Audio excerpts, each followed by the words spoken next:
A continuación te compartimos un video de Paul Watch doblado al español de 1 hora. Un video completo, esperando que les sea de bendición, ya que sabemos que muchos de ustedes se nos piden los videos completos de Paul Watchell. Así que si este video te edifica, por favor apoya nuestro trabajo con un me gusta, ya que de esta manera este video puede llegar a muchas más personas. Y si no te has suscrito todavía, suscríbete y activa la campanita. Así que vamos a continuar. Abramos nuestras Biblias en 2 Corintios capítulo 5. 2 Corintios capítulo 5, versículo 20.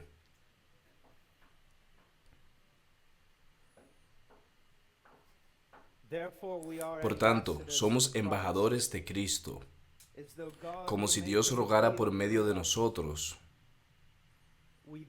En nombre de Cristo os rogamos, reconciliaos con Dios. Al que no conoció pecado, le hizo pecado por nosotros, para que fuéramos hechos justicia de Dios en él. Oremos.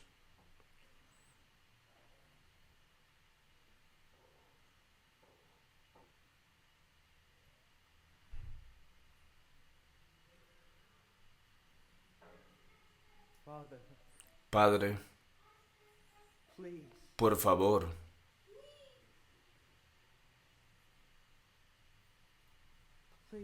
por favor, por favor.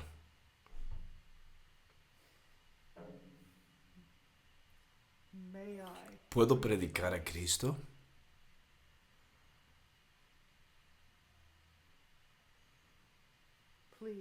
Por favor.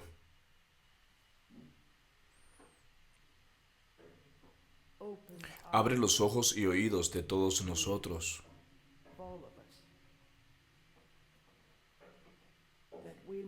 para que podamos ver a Cristo.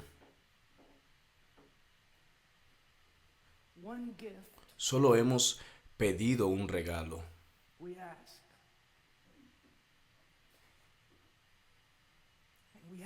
Y elegimos el mejor. Oh Dios, Cristo,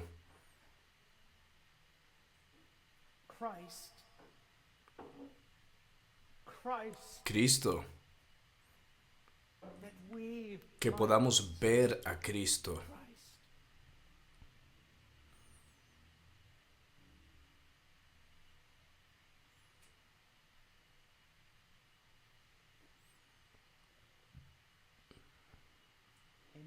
Amén.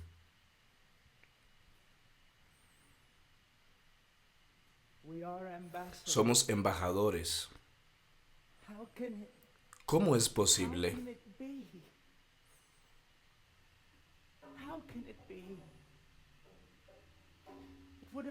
Sería una increíble demostración de gracia si solo nos enviara por un momento al infierno, pero nos ha librado completamente.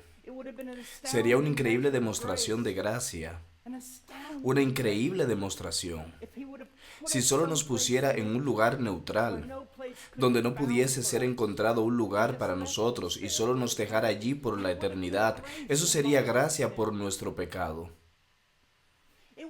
Sería inconcebible aún si nos pusiera al mismo nivel de los ángeles y nos hiciera sirvientes en sus atrios. Pero nos ha hecho hijos. Y como si eso no fuera suficiente, también embajadores. Embajadores de Cristo. No de la ley, no de la letra, pero de su Hijo amado, embajadores de Cristo. Hay tal majestad en eso. Hay tal belleza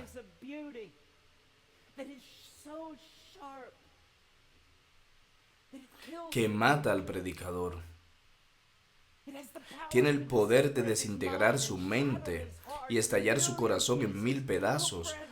Oh, hermanos, no necesitan más. Solo necesitan una exaltada, más grande, más amplia, más elevada, más profunda percepción de Cristo. El pueblo de Dios alrededor del mundo no necesita estrategias. No necesitan la sabiduría de los hombres, no necesita ideas inteligentes, solo necesitan ver a Cristo.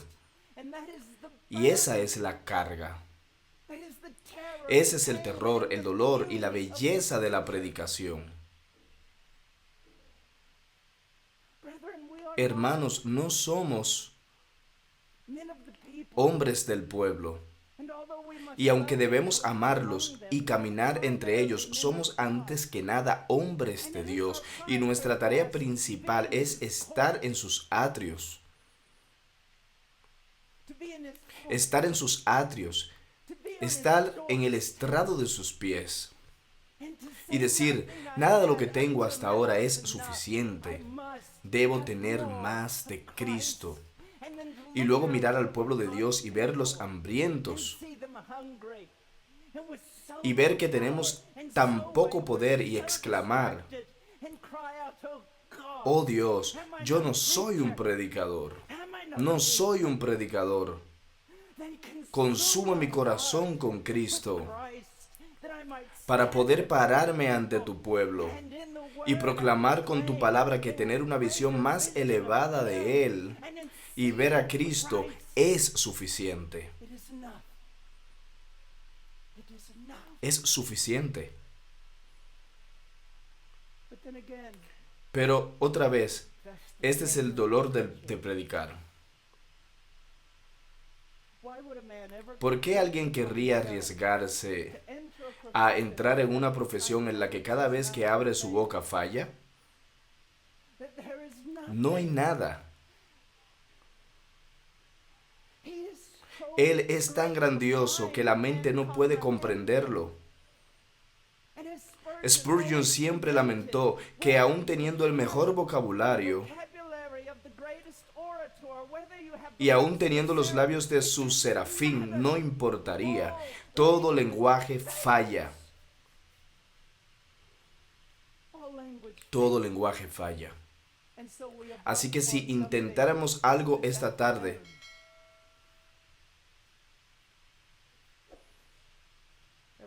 fallaríamos.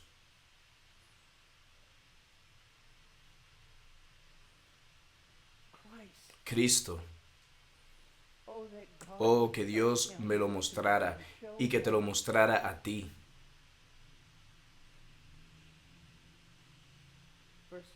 Versículo 21. Al que no conoció pecado, le hizo pecado por nosotros, para que fuéramos hechos justicia de Dios en él.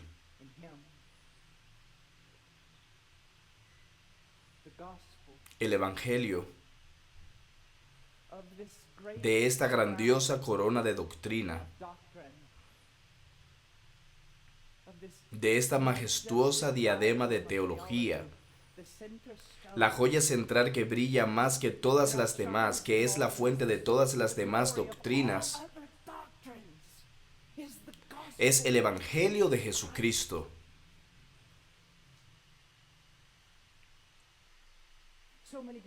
Hoy en día la gente discute sobre muchas cosas. Con respecto a la escatología, te puedo asegurar algo. No sabrás todo sobre la segunda venida hasta que ésta ocurra. Pasarás una eternidad en la gloria y no alcanzarás ni siquiera las faldas del Everest del Evangelio de Jesucristo. Será una comprensión infinita que nunca terminará. Seguirá y seguirá mientras contemplamos de gloria en gloria lo que Dios ha hecho por nosotros en Cristo, y te puedo asegurar con la autoridad de las Escrituras que esta es la única cura para todo. Es lo más importante para el predicador y para su iglesia. Predicador, ve más lejos y más profundo, hasta el corazón del Evangelio. Y mientras lo haces, Todo lo demás caerá en su lugar. Conoce el Evangelio. Sé un hombre que mora en su estudio, que lee libros antiguos, que clama a Dios en oración para que el domingo, cuando subas al púlpito y abras la boca, tengas algo que decir al pueblo de Dios. No simplemente sobre ética o moralidad, sino de una persona que es incomprensible y llena de gloria, llena de gloria. Y aquí tenemos este texto. Hay tanto que decir antes de llegar al texto, pero el tiempo nos limita. Primero quiero decir que no puedes comprender el texto del versículo 21.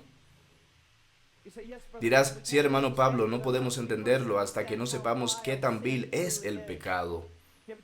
Sí, pero no puedes entender eso, ni tampoco tu congregación, al menos que entendamos quién es Dios. Ese es el primer paso para el Evangelio. No es el pecado del hombre. El primer paso en el Evangelio es el conocimiento de Dios. Puedes discutir todo el día con un hombre, puedes tratar de convencerlo con todos tus argumentos de qué tan horroroso, cuán podrido, cuán horrible es el pecado, pero no lo verá. Tu tarea, predicador, es estudiar los atributos de Dios hasta que ardas por ello.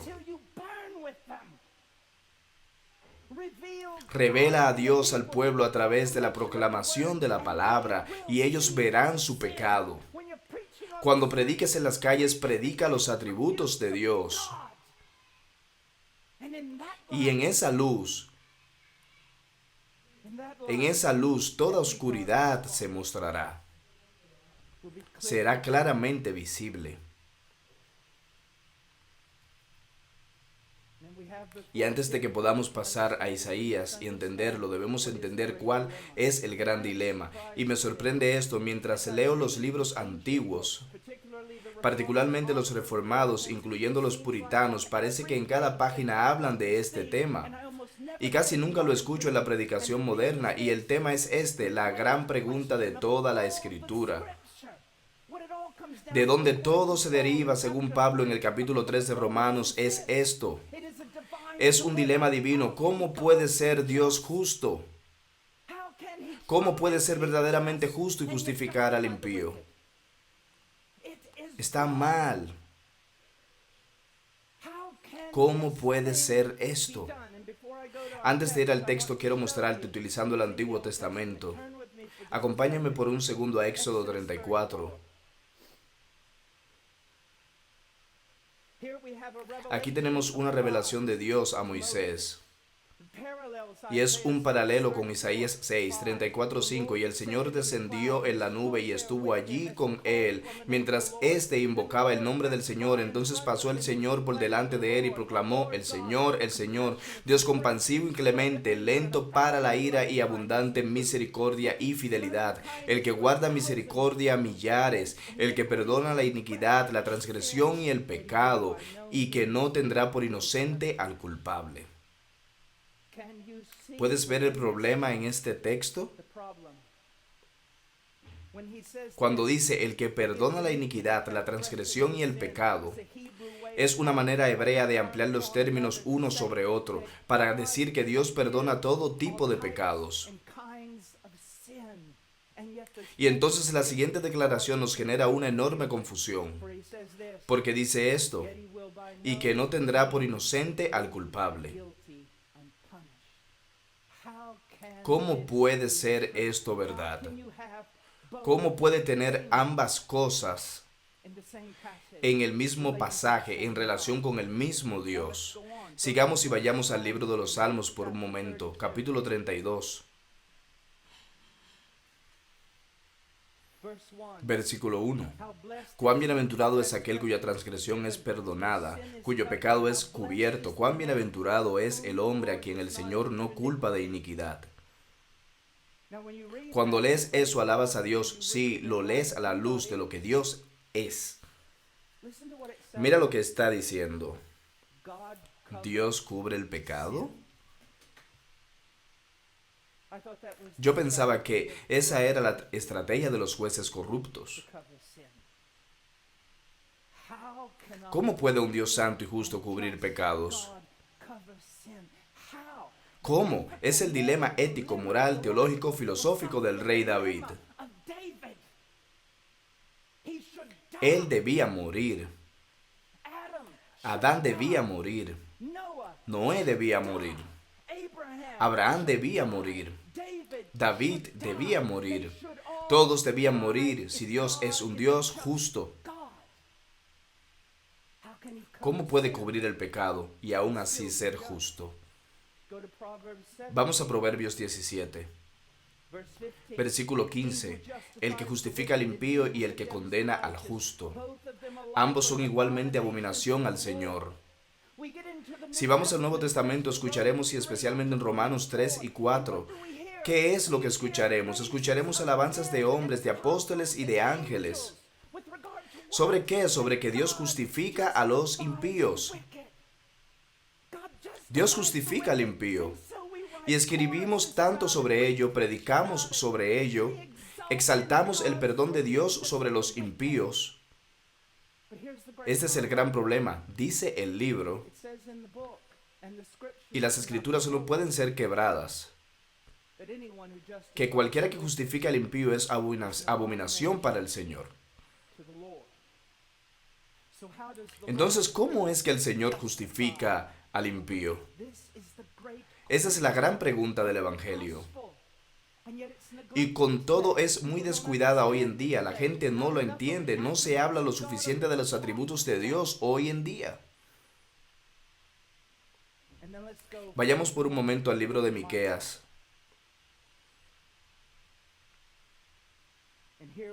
Aquí revelaremos parte de este dilema. Miqueas capítulo 7, versículo 18. ¿Qué Dios hay como tú, que perdona la iniquidad y pasa por alto la rebeldía del remanente de su heredad? No persistirá en su ira para siempre, porque se complace en la misericordia. Volverá a compadecerse de nosotros, hollará nuestras iniquidades. Sí, arrojarás a las profundidades del mar todos nuestros pecados. Hemos escrito canciones sobre esto. Dios ha tomado nuestro pecado y lo ha arrojado al piso y lo ha pisoteado. Dios ha tomado nuestro pecado, lo ha hecho bola y lo ha arrojado al fondo del mar donde no vuelva a ser visto, y nos regocijamos. Pero eso no tiene ningún sentido si no es interpretado cristológicamente. Dios no simplemente quitó el pecado, no solo quitó el pecado de su pueblo y lo tiró y lo pisoteó. No tomó una bola de pecado impersonal y lo arrojó al mar. La respuesta a este dilema se encuentra en esto.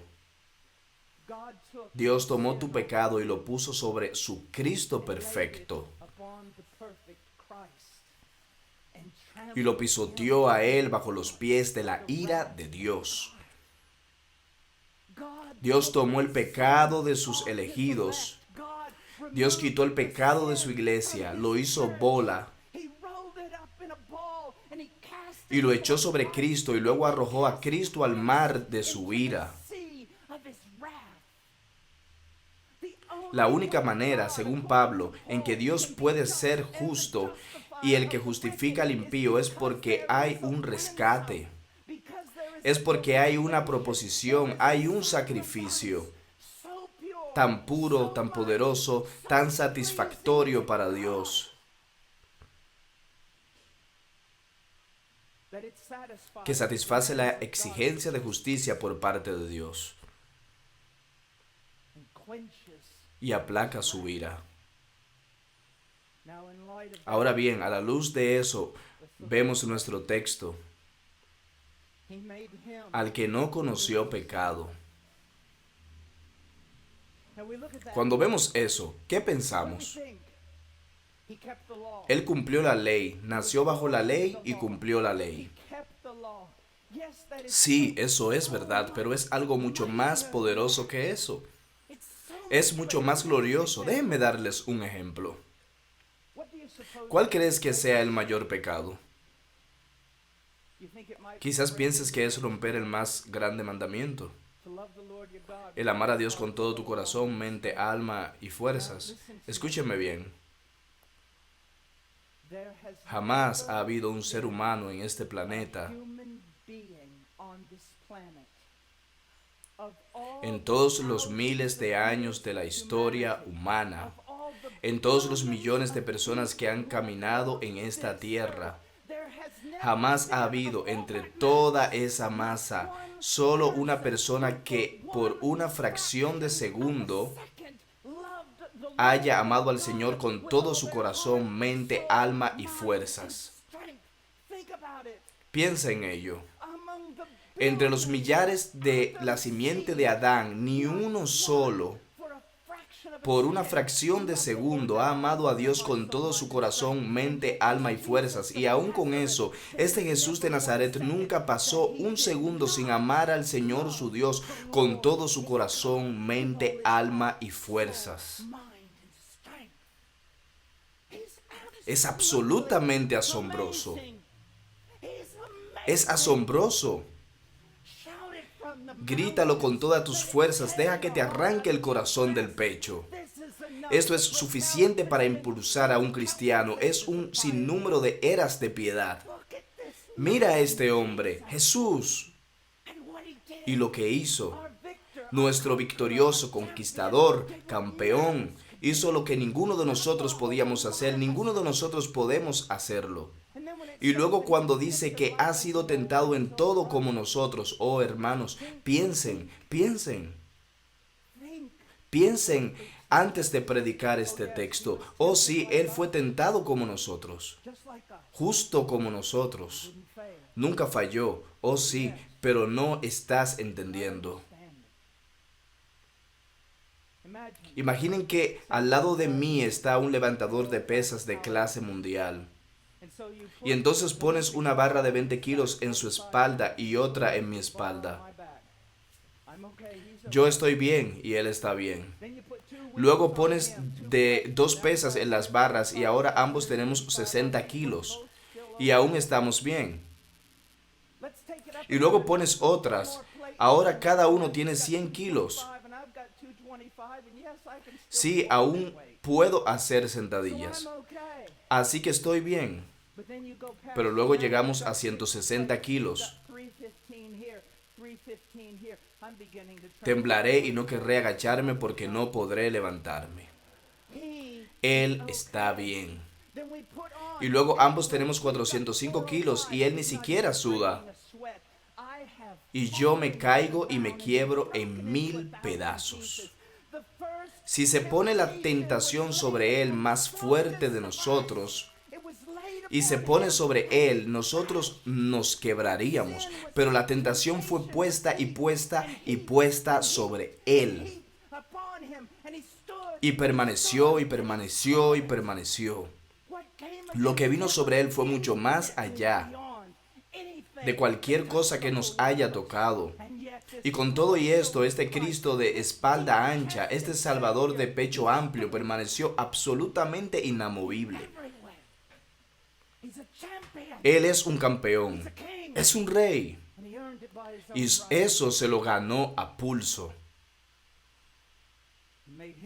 Al que no conoció pecado, le hizo pecado. Hace años, cuando vi por primera vez este texto, me aterró. Consulté a Calvino y él me dijo que tenía razón por estar aterrado. Y me advirtió, me dijo, no minimices esto, o robarás al pueblo de Dios la gloria de conocer a su Cristo. No lo minimices, pero tampoco exageres, no vayas demasiado lejos con esto. Este es un pasaje peligroso, podrías entrar en el territorio de la blasfemia.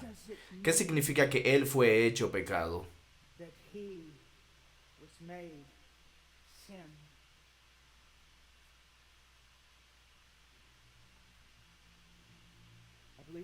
Yo creo que, y muchos están de acuerdo, Martin Lloyd-Jones en particular, la respuesta está en el versículo 21. ¿Qué significa para Cristo el haber sido hecho pecado? ¿Qué significa para nosotros ser justos? Mira el texto, al que no conoció pecado, le hizo pecado por nosotros, para que fuéramos hechos justicia de Dios en él. El momento en el que creímos en Cristo, fuimos de alguna manera infundidos con tal gracia que nuestra naturaleza fue transformada más allá de lo corrupto y nos convertimos en seres perfectos. Absolutamente no. ¿Qué ocurrió cuando creímos en Cristo? La justicia de Cristo fue imputada a nosotros. Escucha cuidadosamente mi lenguaje, porque utilizaré una palabra que no se escucha muy a menudo. El momento en que pusimos nuestra fe en Cristo, fuimos legal o forensemente declarados estar bien ante Dios. Y Él nos trató como justos delante de Él. No olviden la palabra tratar, porque es importante para entender la cruz. En el momento en que creímos en Cristo, fue legalmente declarado que estamos bien ante el trono de Dios. Y Dios nos trató como estando bien ante Él. Incluso cuando el cristiano cae ante la amorosa disciplina de Dios, aún está en el contexto de estar bien ante Él. No es un juez, sino un padre. Entonces, ¿cómo Cristo vino a ser pecado? En el Calvario, los pecados del pueblo de Dios fueron imputados a Él. Y Él fue legalmente declarado culpable y fue tratado de esa manera. Fue tratado como si lo fuera. ¿Eso te hace temblar? Si no, es porque careces de conocimiento de los atributos de Dios. Que el Dios perfectamente santo trate el pecador como pecador es algo profundamente aterrador. Y no es algo como en el infierno de Dante, una ira perversa y torcida o tortura. Es la cegadora y blanca santidad de Dios manifestada en contra del mal.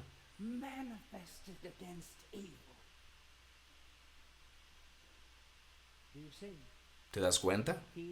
Él fue hecho pecado. Para nosotros es algo muy difícil de entender. ¿Por qué? Fuimos concebidos en pecado, nacimos en pecado, descendemos de gente de labios pecadores. Bebemos iniquidad como si fuera agua. ¿Cómo podríamos entender qué significa para el santo, perfecto Hijo de Dios, que siempre conoció una perfecta comunión con el Padre? ¿Cómo podríamos saber qué significa para Él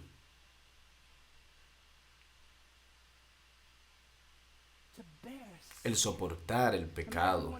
Imagina que a una hermosa dama de esta iglesia decide ir a alcanzar a las prostitutas de los ángeles. Y ella es del tipo de mujer que todos ustedes conocen. Es tan pura como una mujer puede serlo. Es una santa amada. Y lo más mínimo ofende su espíritu, pero decide salir a alcanzar las almas a la calle. Y mientras está allí entregando tratados, llega la policía y agarran a las prostitutas y las avientan dentro de una patrulla y la agarran a ella también y la arrojan dentro de la patrulla. Ellas están hablando por celular, platicando, haciendo bromas, limándose las uñas. Pero esta querida hermana está en una esquina, no puede respirar. Toda su vida está dislocada y fracturada por la suciedad de los hombres que la tocaron. Está fuera de sí misma, está francamente histérica, fuera de control. Eso ni siquiera se compara. De hecho, hubiera deseado no utilizarlo como ilustración. No es nada comparado con lo que Cristo conoció cuando tomó los pecados de su novia sobre él. Sigamos. Este texto nos dice que Cristo fue hecho pecado. Y tú piensas, detente, Pablo, solo detente. Es suficiente. Fue hecho pecado, de acuerdo. Pero cuando pensamos que no puede ser más oscuro, Pablo enciende una lámpara y nos lleva mucho más abajo a las mazmorras sobre Gálatas capítulo 3. Mira lo que dice Gálatas capítulo 3.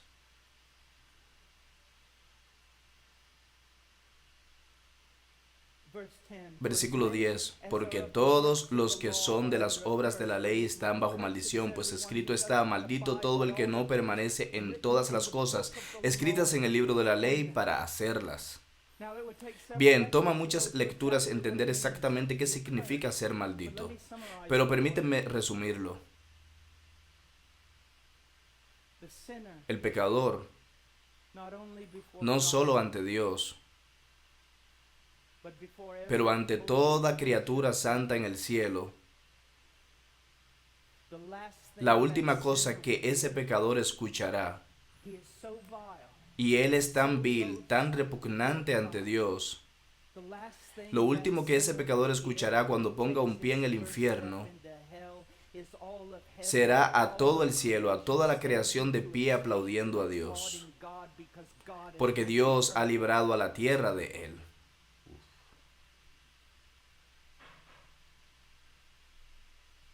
Versículo 13.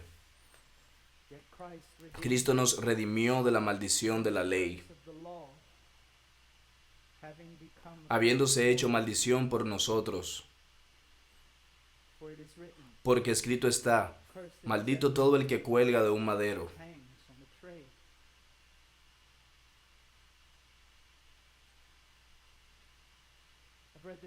He leído este pasaje muchas veces, pero nunca dejo de escandalizarme por la frialdad de mi corazón. ¿Cómo es que puedo respirar a la luz de la verdad sobre lo que mi Salvador, tu Salvador, hizo por nosotros? ¿Se dan cuenta? Pablo estaba en lo correcto cuando escribió a Timoteo, grande es el misterio de la piedad. Esta es la fuente de la salvación, Romanos 1:16. Esta es la fuente de toda la verdadera piedad. Si esta no es tu fuente, entonces tu piedad brota de la idolatría. Queremos ser piadosos, queremos agradarlo debido a esto, debido al Evangelio, debido a lo que Él ha hecho. Es lo que hace a los misioneros. Esto es lo que hace a los predicadores callejeros. Esto es lo que no se nos está permitido callar. Él fue hecho maldición. En las bienaventuranzas tenemos las bendiciones, ¿cierto? El reino de los cielos, ver a Dios. Así que, de alguna manera, la maldición es un antónimo de lo que vemos en las bienaventuranzas, ¿cierto?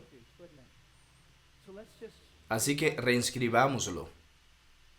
Escucha, los bienaventurados tienen garantizado el reino de los cielos. A los malditos se les niega la entrada. Los bienaventurados serán beneficiados con el consuelo divino. Los malditos serán el objeto de la ira divina. Los bienaventurados heredarán la tierra, los malditos serán cortados de ella. Los bienaventurados serán satisfechos, los malditos serán miserables y desdichados. Los bienaventurados recibirán misericordia, los malditos serán condenados sin piedad. Los bienaventurados verán a Dios, los malditos serán cortados de su presencia. Los bienaventurados son hijos e hijas, los malditos son repudiados en desgracia.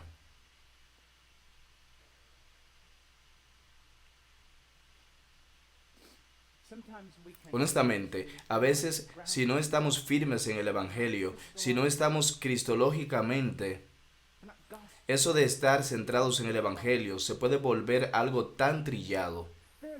Hay cosas que un puritano dijo que solo se podría decir con labios temblorosos. Jóvenes, tense en cuenta que no basta con estar en la teología puritana. Se debe de tener la devoción puritana. unos labios temblorosos. And that is every Es time decir, que I cada cry vez que out, clamo, I'm blessed, soy bendecido. resonating Y resuena en el fondo de mi mente que es because he, porque Él fue hecho maldición. every favor, Cada favor, cada misericordia, cada piedad, cada amabilidad fue every comprado. kindness was bought. That's why Es por eso que cada obsequio de Dios should be collected. debe ser atesorado en una caja de nuestro corazón y ser sellado con un sello irrompible. Todo fue comprado con su sangre. Todo fue comprado con su sufrimiento. Y es por eso que somos las personas más gozosas y más quebrantadas al mismo tiempo.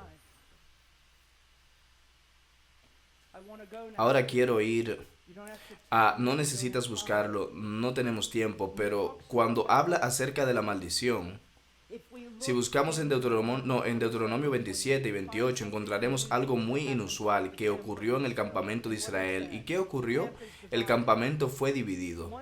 Una parte del campamento fue enviada al monte Gerizim, y en el monte Gerizim debían gritar todas las bendiciones que vendrían sobre el que cumpliera la ley. Pero la otra parte del campamento fue enviada al monte Ebal, donde debían gritar todas las maldiciones que caerían sobre el que quebrara la ley. No creo que sea necesario explicar la doctrina de la depravación total, pero saber a cuál campamento pertenecemos. Pero esto es lo que necesitas entender.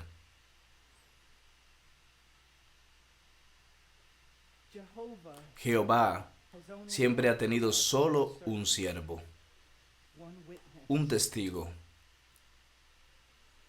un campeón, un hijo, un obediente de la ley. Y ese que fue obediente de la ley tomó el lugar de sus hermanos. Nosotros, unos viles desobedientes de la ley y rebeldes, todos nosotros. Pero en amor de acuerdo con el eterno consejo del Padre, el obediente de la ley tomó el lugar de los violadores de la ley y sufrió la maldición que era para ellos. Lo que he hecho es ir a estos dos pasajes de Deuteronomio 27 y 28 y mostrar de qué manera eso se aplica a Cristo. La primera declaración la tomé prestada de R.C. Sproul y lo demás está en Deuteronomio. Escuchen. Cuando Cristo clamó en el Calvario, Dios mío, ¿por qué me has abandonado? El doctor Sproul dice, el Padre contestó, el Señor tu Dios te condena. Enviará el Señor sobre ti maldición, confusión y censura en todo lo que emprendas hasta que seas destruido y hasta que perezcas rápidamente. Te herirá el Señor con locura, con ceguera y con turbación de corazón. Y andarás a tientas a mediodía como el ciego anda a tientas en la oscuridad, sin que nadie te salve. El Señor se deleitará en vosotros para hacernos perecer y destruirnos, y seréis arrancados de la tierra. Maldito serás en la ciudad y maldito serás en el campo. Maldito serás cuando entres y maldito serás cuando salgas. Y el cielo que está encima de tu cabeza será de bronce, y la tierra que está debajo de ti de hierro, y vendrás a ser motivo de horror, proverbio y burla entre todos los pueblos. Y todas esas maldiciones vendrán sobre ti, perseguirán y te alcanzarán, hasta que seas destruido, porque tú no escuchaste la voz del Señor tu Dios, no guardando los mandamientos y estatutos que Él te mandó. La gracia común es tan desvirtuada. En cada día de la vida del pecador, el cielo debería estar gritando esta condena. ¿Me entienden? A cada lugar que fueras, cada paso que dieras, cada vez que respiras, en cada latido de tu corazón, solo escucharías resonando en tus oídos una y otra vez: maldito.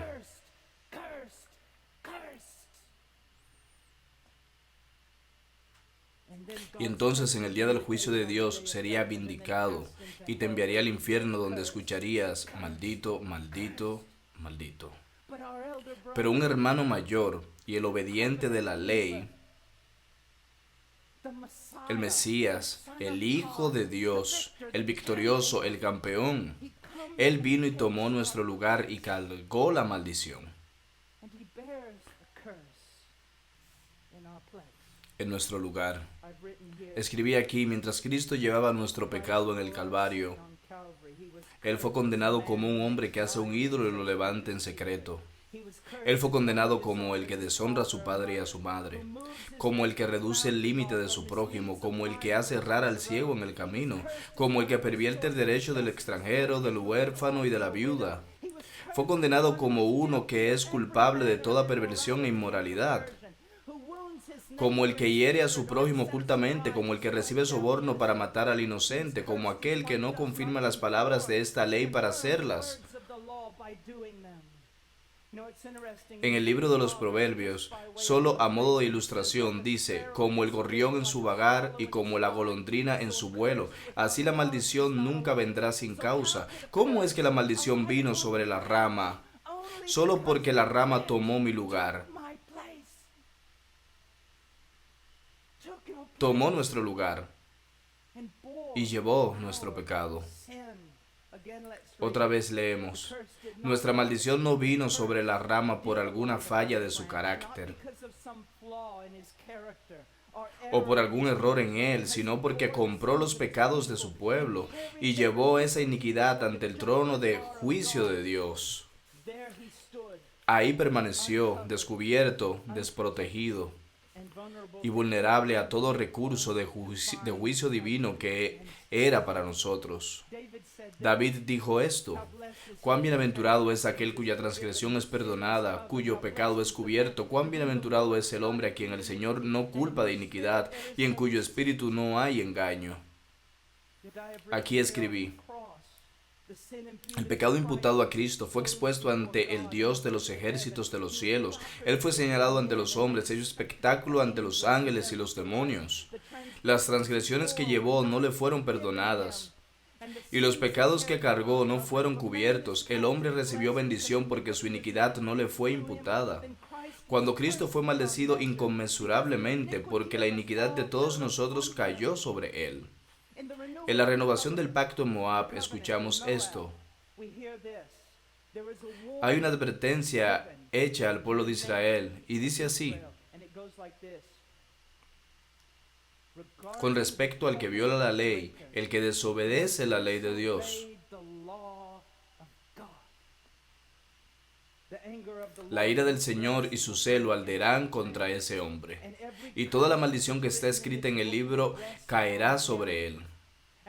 Y el Señor borrará su nombre de debajo del cielo, y entonces el Señor lo señalará para adversidad de entre todas las tribus de Israel, según todas las maldiciones del pacto que están escritas en el libro de la ley. Algunas veces cuando estoy testificando o predicando en las calles y algún pecador se porta bravucón, y yo le digo: eres muy valiente porque te sientes apoyado, pero en el día del juicio serás señalado para adversidad. Muéstrame que no te tiembla la mano en ese día. Jáctate en ese día de que no tienes miedo. Escúchame, ese día te derretirás ante él como una figurita de cera ante un soplete. Estarás sin abogado a menos que corras ahora hacia Cristo.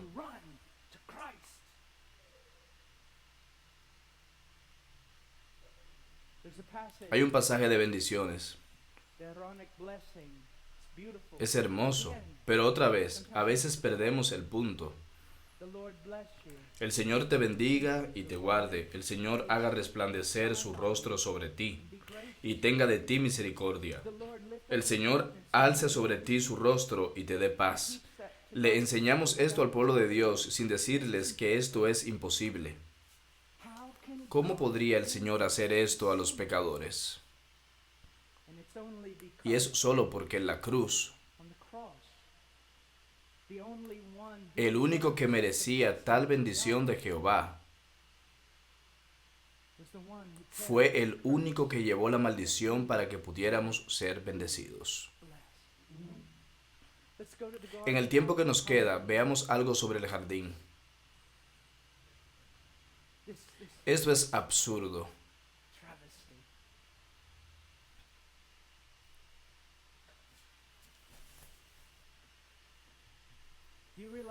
¿Te has dado cuenta que gracias a la evangelización evangélica, mucha gente piensa que nuestros pecados fueron perdonados porque los romanos apalearon a Jesús? La Pascua se acerca y me dan pavor las prédicas que vamos a escuchar. El predicador dirá cosas como esta. Cristo dijo, que pase de mí esta copa, que pase de mí esta copa, que pase de mí esta copa. Y luego dice, Él era omnisciente, Él pudo ver el látigo que vendría sobre Él. Él vio la corona de espinas y la burla. Él vio los clavos en sus manos y sus pies, y eso lo hizo sudar unas enormes gotas de sangre. Déjeme decirte que la agonía física de Cristo fue absolutamente esencial en la expiación. Y no voy a negar nada de eso, pero si eso es todo lo que le dices al pueblo, no les estás diciendo nada sobre el Calvario. Y eso se puede probar leyendo sobre los mártires de los 3 siglos siguientes. Los pequeños discípulos, las ovejitas de Jesús, cargaron sus cruces. Algunos fueron crucificados de cabeza y algunos se les prendieron fuego. Y la historia del martirio nos cuenta esto. Ellos fueron a la cruz con la cabeza en alto, cantándole canciones sobre el majestuoso privilegio de morir como su Señor. Y ahora tú me dices que el campeón de su salvación estaba acobardado en el jardín.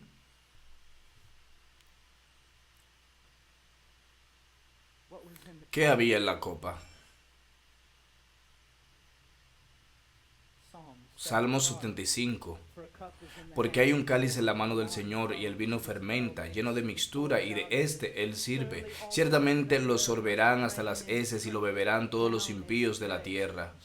Y Jeremías concuerda, porque así me ha dicho el Señor, Dios de Israel. Toma de mi mano esta copa del vino del furor, y haz que beban de ella todas las naciones a las cuales yo te envío. Y beberán y tambalearán y enloquecerán a causa de la espada que enviaré entre ellas. Recuerdo una vez que enseñaba en una escuela que estaba arraigada en la tradición reformada, y fui y prediqué en la capilla y les dije, ¿a quiénes les voy a predicar? Me dijeron, a los niños de preescolar y primaria. Dije, predicaré sobre la proposición, y su maestro me dijo, eso aquí no es ningún problema, señor. Así que comencé a enseñar, y cuando llegué a lo de la copa, le pregunté al cuerpo estudiantil qué había en la copa. Y con una tradición reformada verdadera, una pequeña de 9 años levantó la mano. La señalé y ella se paró al lado de su silla, con una mano sobre su escritorio. Se paró muy derecha y dijo, Señor, la ira del Dios Todopoderoso es lo que había en la copa. Eso es hermoso. Es maravilloso. Piensen, criaturas. Muy a menudo suponen demasiadas cosas. Supones que tu pueblo entiende la cruz. Pero te puedo decir que alrededor del mundo se me acerca gente llorando y me dicen, por 15 años he andado con Cristo, he confiado en Cristo. Y nunca lo había imaginado. ¿Sabes? Toda esa prédica de los judíos y los romanos apaleando a Jesús, y pensaba que ese fuera el pago por mis pecados, pero esta noche he entendido. Él fue quebrantado. Agradó al Señor quebrantarlo.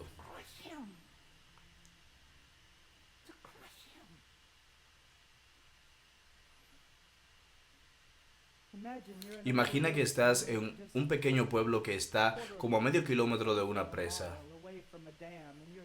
Y la presa tiene como 1000 kilómetros de alto y 1000 kilómetros de ancho y está llena hasta el tope.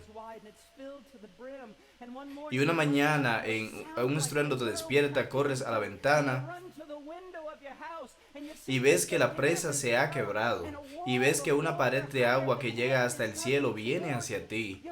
No importa qué tan rápido corras, no importa cuán ligero de pies seas. Vas a morir y nadie recordará tu nombre. Vas a ser borrado de la tierra.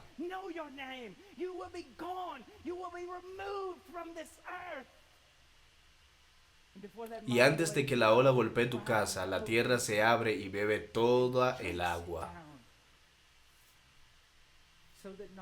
De modo que ni siquiera una gota de agua llegó a tu jardín.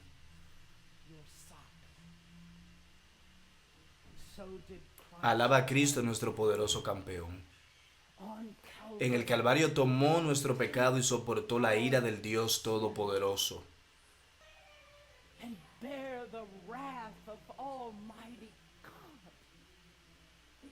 Escucho a los hombres decir, esto es un abuso infantil cósmico, y mi corazón no sabe si llorar o ir a la guerra.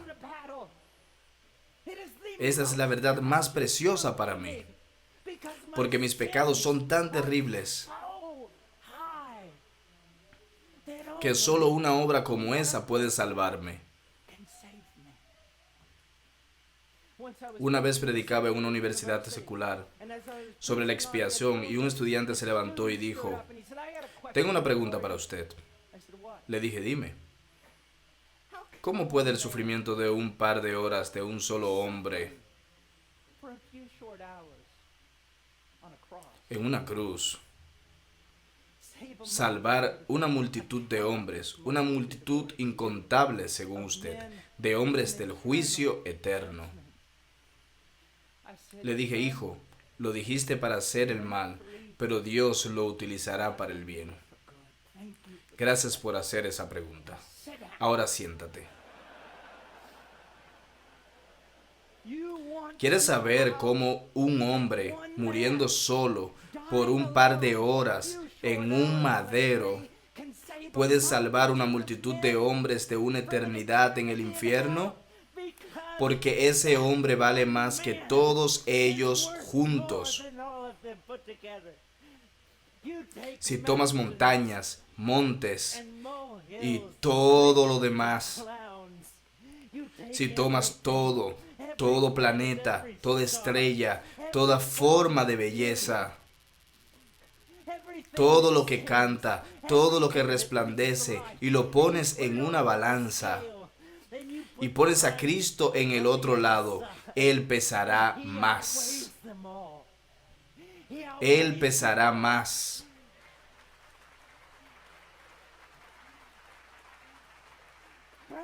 Hermanos, a Él es el que perseguimos. Estudia. Ve a tu estudio y sumérgete, no para ser más listo que otro hombre, sino para observar su gloria hasta que te duela,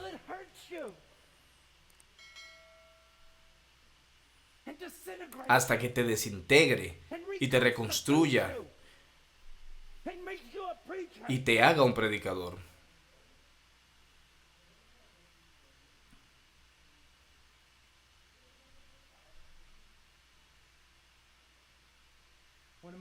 Uno de mis escritores favoritos de toda la historia es John Flavel. En su libro Glorias Esenciales de Cristo, él dijo, si no escribo sus alabanzas a la luz de la luna, no las podría pintar adecuadamente.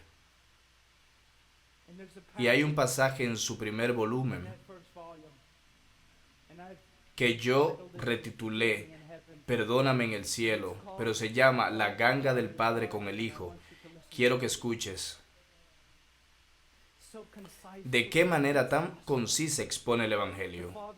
El Padre habla en el pasado eterno y dice, Hijo mío, he aquí una compañía de pobres almas miserables, que se han deshecho completamente y ahora están a merced de mi justicia. La justicia exige satisfacción para ellos o se satisfará en su ruina eterna.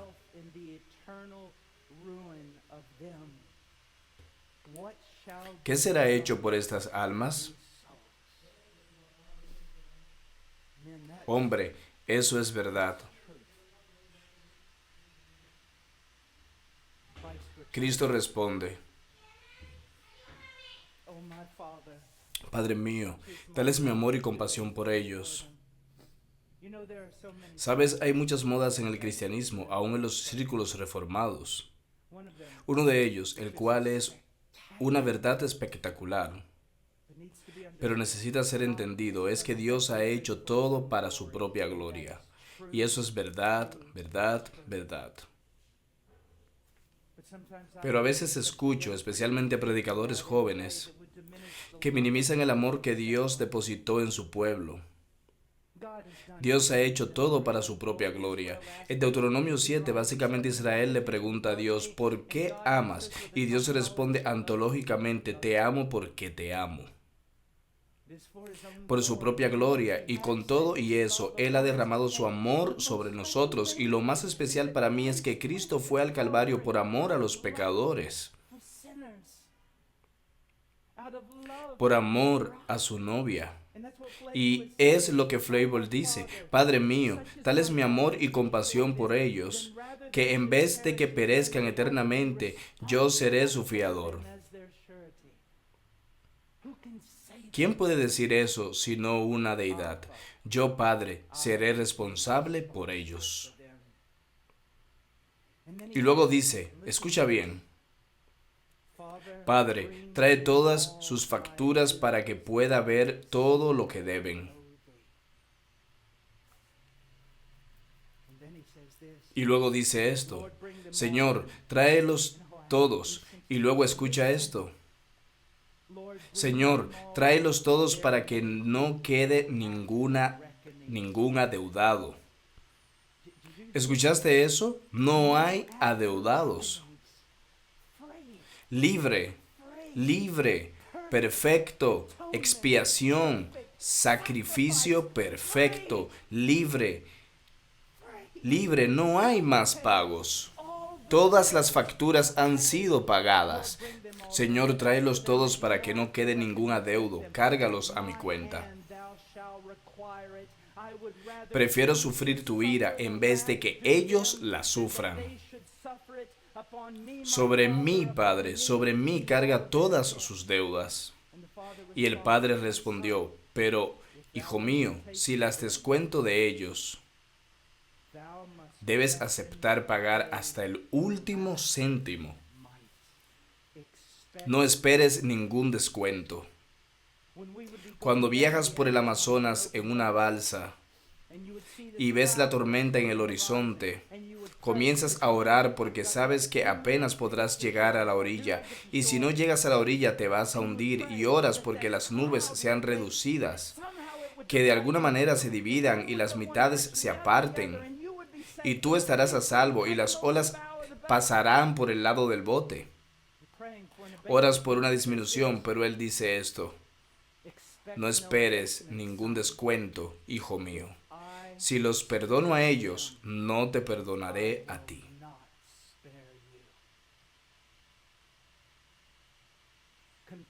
De acuerdo, Padre, que así sea, cárgalo todo sobre mí. Estoy listo para pagarlo, y aunque eso me provoque la ruina, y aunque eso me empobrezca y vacíe todos mis tesoros, con todo y eso estoy contento de soportarlo. Contento de soportarlo. Terminaré diciendo esto. Como fue dicho hace 2 días, una de las más grandes narrativas del Antiguo Testamento es el mandato a Abraham a llevar a su hijo Isaac al monte Moriah y sacrificarlo allí. Y déjame repetir lo que se dijo. Escucha el lenguaje. Toma ahora a tu hijo, tu único, a quien amas, a Isaac, y ve a la tierra de Moriah. y ofrécelo allí en holocausto sobre uno de los montes que yo te diré. which I will tell you. And the burden Y la carga fue puesta sobre el anciano, y puedes verlo en obediencia y gran dolor, obedience and yet great sorrow, he makes his way. yendo hacia el monte. He prepares the altar, Preparó el altar, preparó la leña, acostó a su hijo, stretches him out, apretó sus ataduras, uncovers the sacó el cuchillo que probablemente utilizó para circuncidar al muchacho, levantó su mano hacia atrás, his hand, and his y su voluntad entró en la voluntad de Dios. at that moment Y en ese momento su mano fue detenida. and Abraham Y le dijo a Abraham, Jehová Jireh proveyó un carnero. Jehovah Jireh provided ram. I don't No quiero ser duro, pero no quiero que se rían de lo que voy a decir. En mi presencia nunca utilices la terminología Jehová Jireh see Jehovah Jireh with regard to para referirte a una casa, a un Mercedes o a la prosperidad. prosperity. Because my good Porque, querido amigo, tendremos problemas. he will provide Él proveerá un carnero. in all of his Y todos los que escuchamos esa historia decimos, qué hermoso final para esta historia. to that story. Qué hermoso final. No, It's not no es el final, it's the inner es el intermedio. century Siglo tras siglo tras siglo, la cortina permaneció cerrada. curtain is closed. And then 2000 Y hace 2000 años se abrió nuevamente. opens again. And there Y allí estaba colgado el Hijo de Dios, su único Hijo, only son whom su amado, loves. And he y takes tomó el cuchillo de la mano de Abraham Abraham's hand and he y lo enterró en el pecho de su propio hijo. of his own son. One poet Un poeta dijo, ofrezcan el sacrificio. all Todos los pecados de la creación por el llamado, ofrezcan el sacrificio, una vida para pagar por todos, ofrezcan el sacrificio. El inocente, el justo debe ser asesinado. Ofrezcan el sacrificio y traigan al hombre de vuelta a Dios. Otra vez, somos embajadores de esta perla, somos embajadores de este tesoro.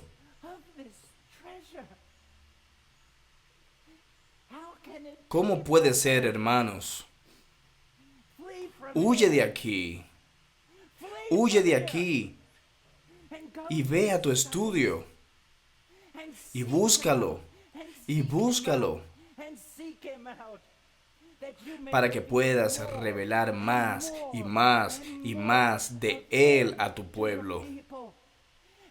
Y a medida que ellos se aferren a esto, si sus corazones son realmente regenerados, crecerán en santidad, crecerán en devoción. Y luego sal a las calles y no discutas sobre política.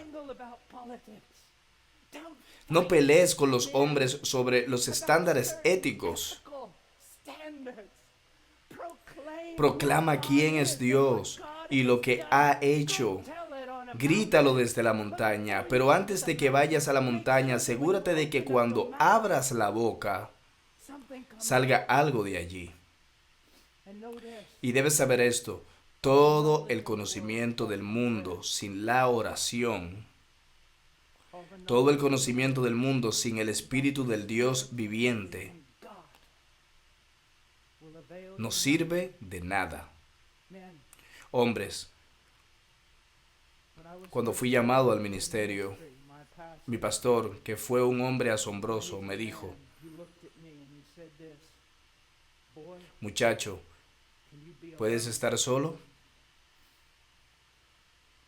Y yo pensé que se refería a que si predicaba la verdad, no le iba a caer bien a nadie, pero a lo que se refería era que mientras los demás chicos se van a retiros cristianos, Mientras ellos se reúnen y van con la manada, crowd, would you ¿podrías estar solo con Dios?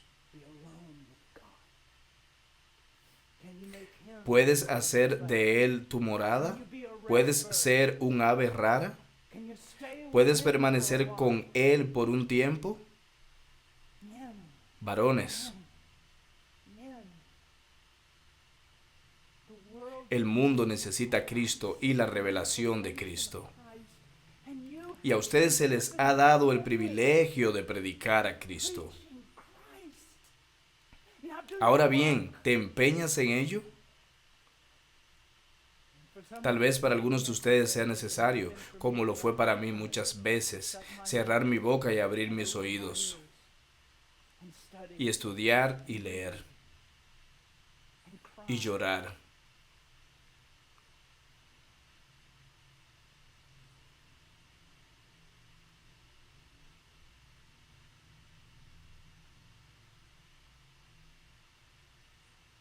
Every time Cuando salimos del púlpito,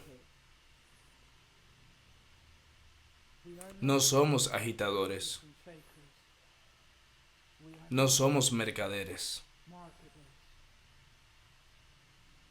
We are somos Ezequiel. Ezekiel. And God Y Dios nos dice, en medio de ese valle de huesos secos, dry bones because it's all dry. porque todos son huesos secos. Can these bones ¿Pueden estos huesos secos vivir? we will not No lo vamos a negar a Él con incredulidad y decir no. and we will Y no vamos a ser presuntuosos ante Él y decir no, and say yes, but we will respond sino que vamos a responder, Señor, tú sabes, tú lo sabes. prophesy. Y entonces profetiza, profetiza. Everything, Todo en el reino es sobrenatural, not this flimsy, no a la manera trivial del evangelicalismo contemporáneo, real realmente sobrenatural. men are only El hombre solo puede ser convertido por una milagrosa work of obra del Espíritu, y el Espíritu ha prometido obrar cuando profetizamos. when we prophesy. Not some silly, No alguna idea tonta que tuvimos el fin de semana, but the sino la palabra de Dios escrita.